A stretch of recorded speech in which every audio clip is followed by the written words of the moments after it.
ఓట్లు వేయరని అర్థమైంది. అందుకే ఒకటే ఇంట్లో 43 దొంగ ఓట్లు రాయించారు. నాకు తెలిసి కేటీఆర్కి మాత్రం జర పిచ్చిలేసినట్టున్నది.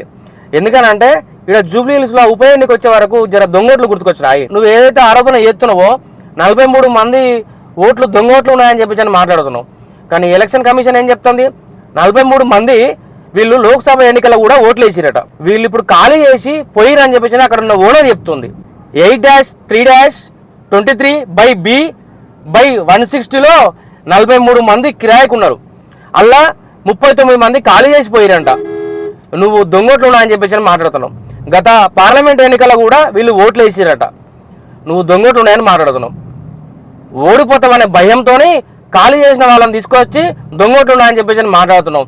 తెలంగాణ రాష్ట్రంలో కాంగ్రెస్ ప్రభుత్వం అధికారంలోకి వచ్చిన తర్వాత మీ లెక్కలు, మీ బొక్కలు, స్కాములు, దొంగతనాలు అన్ని బయట పెడుతుండని రేవంత్ అన్న మీదకి ఇవాళ ఉప ఎన్నిక మీద దొంగోట్లు ఉన్నాయని చెప్పేసి ప్రచారం చేస్తున్నావు.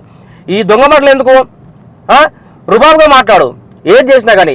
ఎందుకనంటే మాగంటి గోపీనాథ్ 3 సార్లు ఎమ్మెల్యే గెలిచిండు. అంటే ఇప్పుడు దొంగోట్లతో గెలిచినట్టే కదా నువ్వు మాట్లాడే మాటలకి. ఎట్లా పోయి మాట్లాడితే 2014లో మన నవీన్ అన్న 9,000 మెజారిటీతో ఓడిపోయిండు. మరి ఈ దొంగోట్లతో మాగంటి గోపీనాథ్ గెలిచినట్టే కదా. ఎట్లా ఓడిపోదామన్న భయంతో ఎందుకు ఈ దొంగ మాటలు కేటీఆర్?